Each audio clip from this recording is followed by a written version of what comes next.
My name is Jocelyn Pimentel Cardozo, but I just go by Joss. And where are you from? I was born in the Bronx, but I was raised in Brooklyn. How old are you? I'm 22 years old. I guess I was at one point in my life kind of working like 7 days a week, really like stressed out. I just moved into a new apartment. And my friend and I decided to go to the Brooklyn Botanical Gardens when it was kind of like cherry blossom season. So we went, and it was also kind of the time at which they were having their spring garden sale. So like they would sell houseplants and stuff. And I like bought a few, took them home, and it was sort of a memento of like what was a really nice day of reprieve during a very stressful time in my life. And it kind of just matriculated into this entire hobby and career. So it was kind of just like a memento, yeah. Cool. Do you know how many plants you currently have? No, I don't count them really. I counted them once, maybe like a year ago, and at that point I had like at least like 55 plants they all like lived in my bedroom. But I don't count them anymore just because like it doesn't really matter to me.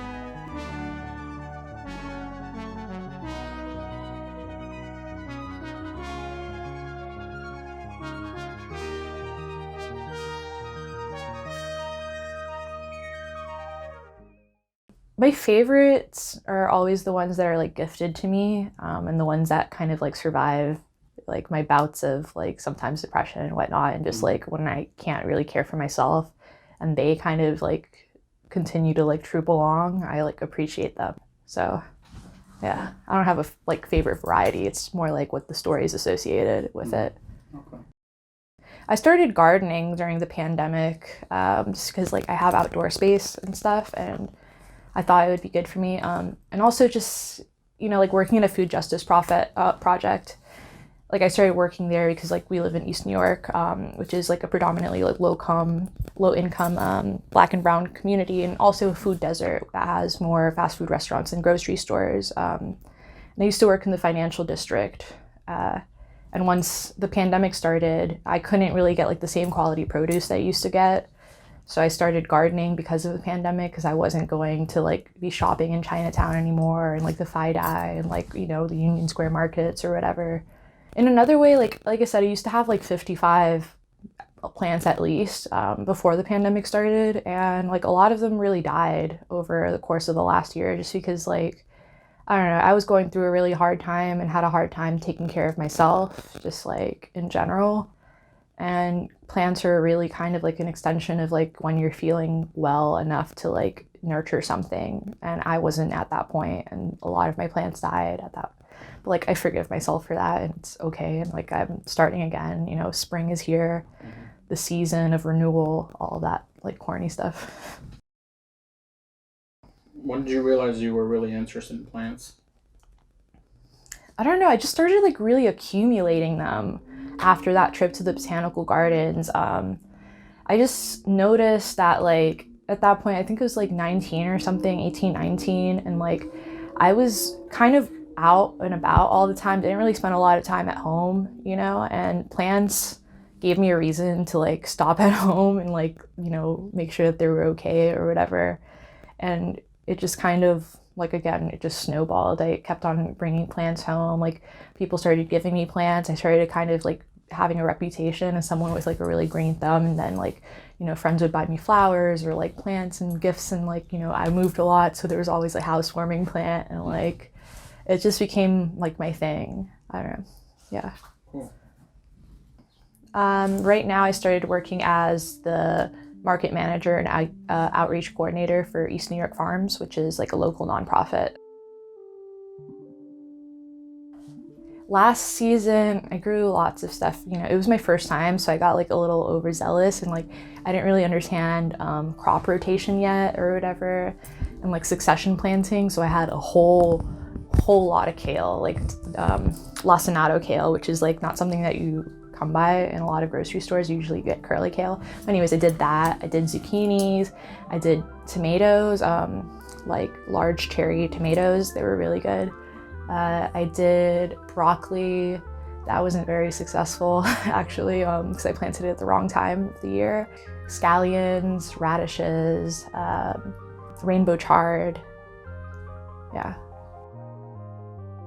I don't sell anything personally. I like sometimes just give away the surplus and stuff to friends and neighbors and whatnot. Gardening has been like a really nice way to get to know people in the community because yeah, just like being able to share food with people, especially somewhere like East New York, it's a nice way to like connect. So no, I don't sell.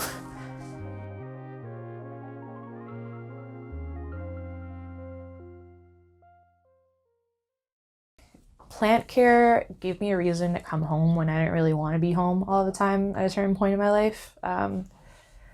It taught me like kind of patience and like nurturing and I don't know, gratification, and like plant care to me is kind of like an extension of self-care, and like I can really see just the state of myself reflected in how my plants are doing. Like right now I had a really busy week, so they're a little droopy because I missed the watering day, and plants can be kind of dramatic in that respect.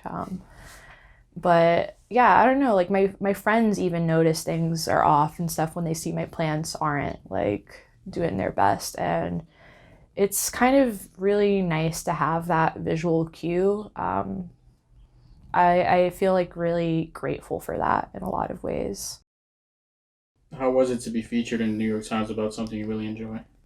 Um, it was weird and like kind of, I don't know, it just felt like everything had come full circle, and like, you know, this hobby that I have that has kind of turned into a career is like real and tangible, and I don't know, like it, it's exciting. It's rewarding, and I feel like grateful to have trusted myself enough to kind of change the trajectory of my career and like pivot into something that I feel kind of passionate about. So like the whole New York Times article was really just like being in my face, like, oh, you did it. Like you kind of did it. Nice. So That's awesome. yeah. What do you hope to get out of gardening and plant care? I mean, like long-term goals you're talking about? Yeah. I mean, the dream one day is to have like 2 acres and a ranch and like, you know, kind of live off of it, honestly. But really, like, what I feel like get the most out of it is like the connections to other people. Like when you meet someone that gardens, I feel like you kind of know something about them and like who they are as a person, because like gardening really does take patience and like a kind of nurturing instinct, and it's I don't know, I've never met a gardener that I didn't like really. And I've like, you know, like I said, I've been able to connect with my neighbors and whatnot. And I guess the long-term goal really is to continue like establishing and maintaining those sorts of connections with other people. Anything you'd like to say that we haven't already discussed? I don't know. I guess I would really encourage people to get into plant care, but more specifically, probably gardening and whatnot, and just nurturing in that sort of respect. I feel like it's a really important connection to establish, especially in like the age of like kind of impending climate catastrophe. People should know, you know, their zone at the very least, and like what can grow here, and have some idea of, you know, how to feed yourself in the future if you need to. And like I guess that's like my biggest takeaway. And also like, you know, look up East New York Farms. We offer tons of like free workshops and all of that sort of situation. But really it's mostly like just try your hands at it. It's even if you fail, you learn something, you know. Mhm.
Rocky.